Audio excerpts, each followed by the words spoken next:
Assalamualaikum warahmatullahi wabarakatuh. Kami dari kelompok 9 kelas 7 kewarganegaraan ingin menjelaskan apa itu mitigasi bencana. Sebelumnya kami kelompok 9 memperkenalkan diri dari saya sendiri, Mufarir Azrazin dengan NIM 2410232008 dan teman saya Valerino Franco Sinaputra dengan NIM 2410222006. Saya Galip Nanti dengan NIM 2410232022. Saya Safa Atika Rami dengan NIM 2410231052. Saya Rinjani Kumala dengan NIM 2410721039. Saya Wahandam Sari dengan NIM 2410232052. sekian dari kelompok kami, selamat menyaksikan. Mitigasi bencana adalah upaya dalam mengurangi dampak dan akibat sebelum dan sesudah terjadinya bencana. Mitigasi bencana dilakukan secara terencana, terkoordinasi, dan terpadu. Selanjutnya yaitu tujuan mitigasi bencana. Pasti mitigasi bencana memiliki beberapa tujuan, yaitu tujuan mitigasi bencana adalah mengenali risiko, penyadaran akan risiko bencana, perencanaan penanggulan, dan sebagainya. Bisa dikatakan tujuan mitigasi bencana adalah segala upaya mulai dari pencegahan sebelum suatu bencana terjadi sampai dengan penanganan usai suatu bencana terjadi. Nah, di sini ada beberapa tujuan dari mitigasi bencana, yaitu yang pertama, mengurangi risiko bencana seperti korban jiwa, kerugian ekonomi, dan kerusakan sumber daya alam. Yang kedua, menjaga keberlangsungan ekonomi dan sosial masyarakat. Yang ketiga, meningkatkan pengetahuan masyarakat tentang apa itu bencana. Yang keempat, membangun fondasi yang lebih kokoh untuk masa depan yang lebih aman dan berkelanjutan. Yang kelima, sebagai pedoman untuk perencanaan pembangunan. Mitigasi bencana dilakukan melalui berbagai strategi dan tindakan seperti pembangunan fisik, seperti penataan ruangan, pembangunan infrastruktur dan tata bangunan, penyadaran dan peningkatan kemampuan menghadapi ancaman, seperti penyelenggaraan pendidikan, penyuluhan, dan pelatihan. Dan peringatan dini untuk memberitahukan hasil pengamatan kontinu yang di suatu daerah yang rawan bencana. Ciri mitigasi bencana. Pertama, ada mitigasi bencana dilakukan sebelum bencana terjadi. Yang kedua, mitigasi bencana dilakukan untuk meminimalisir korban jiwa dan kerusakan fasilitas umum. Yang ketiga, mitigasi bencana dapat dilakukan dengan pembuatan peta rawan bencana dan penyuluhan. Yang ketiga, mitigasi bencana dapat dilakukan secara struktural, yaitu dengan rekayasa teknologi dan teknik bangunan yang tahan bencana. Yang kelima, ada mitigasi bencana secara non-struktural, yaitu kebijakan dan regulasi pemerintah. Itulah ciri-ciri dari mitigasi bencana. Ada jenis-jenis mitigasi bencana. Jenis-jenis mitigasi bencana itu terbagi dua. Yang pertama itu mitigasi struktural. Mitigasi ini adalah melibatkan upaya fisik dan teknis untuk mengurangi dampak bencana melalui pembangunan infrastruktur atau peralatan yang dapat menahan atau mengurangi kerusakan. Contoh-contohnya berupa 1. Pembangunan tanggul atau bendungan untuk mencegah banjir di daerah rawan. 2. Pembangunan gedung tahan gempa. 3. Pembuatan kanal air atau saluran air. Yang keempat, pemacangan pohon bakau digunakan untuk pada pantai untuk mengurangi dampak tsunami atau abrasi. Yang selanjutnya adalah rehabilitasi dan rekonstruksi infrastruktur untuk membangun ulang infrastruktur yang lebih tahan bencana setelah terjadi kerusakan. Yang kedua adalah mitigasi non struktural. Mitigasi ini melibatkan kebijakan, aturan, pendidikan, dan penyuluhan untuk mengurangi risiko tanpa harus membangun infrastruktur fisik. Contohnya termasuk yang pertama adalah perencanaan tata ruang, pengaturan zonasi, pendidikan dan penyuluhan, latihan dan stimulasi bencana, serta sistem peringatan dini. Adapun prinsip dari mitigasi bencana mencakup langkah-langkah bertujuan untuk mengurangi dampak bencana terhadap masyarakat, lingkungan, dan aset. Berikut beberapa prinsip-prinsip utama dalam mitigasi bencana.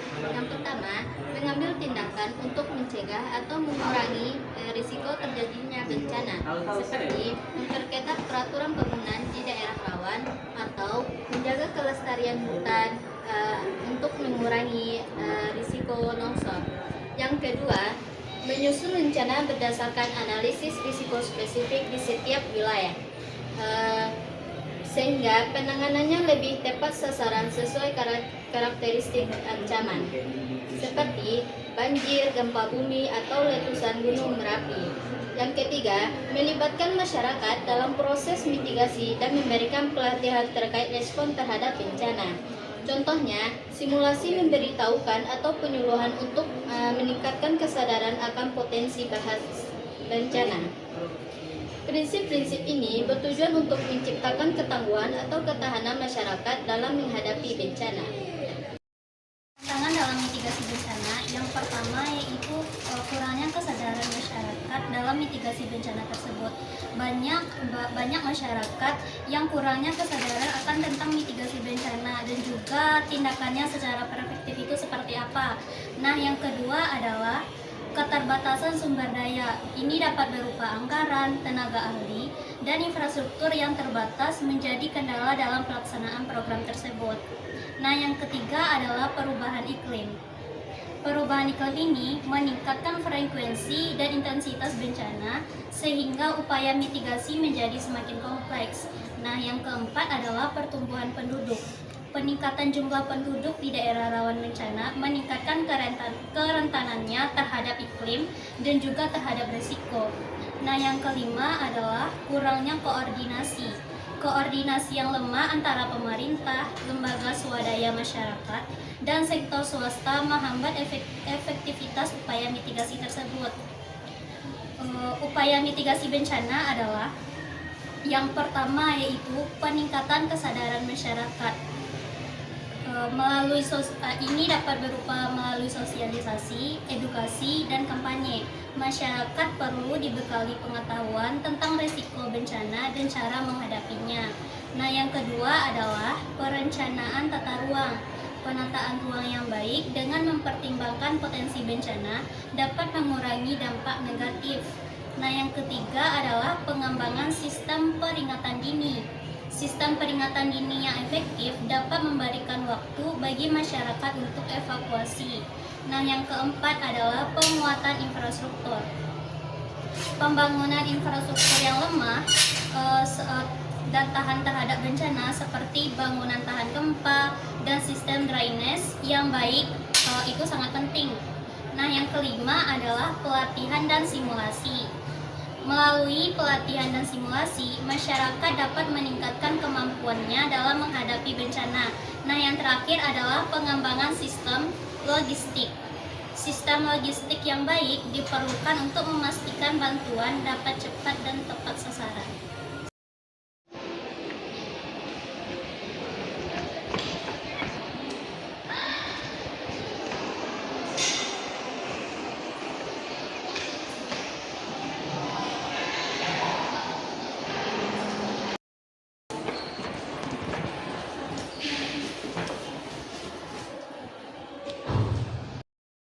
Semuanya, di sini saya akan mewawancarai salah satu mahasiswa Universitas Andalas terkait dengan mitigasi bencana. Permisi Bang, boleh minta waktunya bentar Kak Bang? Ya, silakan Bang. Ada apa kalau boleh tahu? Sebelumnya, perkenalkan nama saya Valerino. Di sini saya ada tugas terkait dengan mitigasi bencana. Izinkan saya menanyai nama Bang. Oke, perkenalkan nama saya Robin Triandra dari Fakultas Pertanian Universitas Andalas. Saya ingin menanyakan, tahu nggak apa itu mitigasi bencana, Bang? Mitigasi bencana ya. Mitigasi bencana itu semacam serangkaian tindakan atau penanggulangan untuk meminimalisir atau mengurangi dampak ataupun resiko dari bencana alam. Contohnya yaitu gempa bumi. Kalau untuk contoh dari mitigasi bencana gempa bumi itu seperti apa? Mungkin pertama-tama bisa dengan cara membangun bangunan yang kuat. Itu tuh bisa dengan cara menggunakan konstruksi bangunan yang tahan terhadap gempa seperti menggunakan beton mungkin, dan bisa dengan cara membuat atau merancang jalur evakuasi darurat. Maksudnya di sini agar kalau semisal terjadi bencana gempa bumi, orang-orang tersebut bisa keluar dari bangunan tersebut melalui jalur-jalur yang telah disediakan sebelumnya, bisa dibilang seperti jalur darurat atau pintu darurat. Oke, makasih ya Bang. Oke. Sekian dari wawancara saya, terima kasih.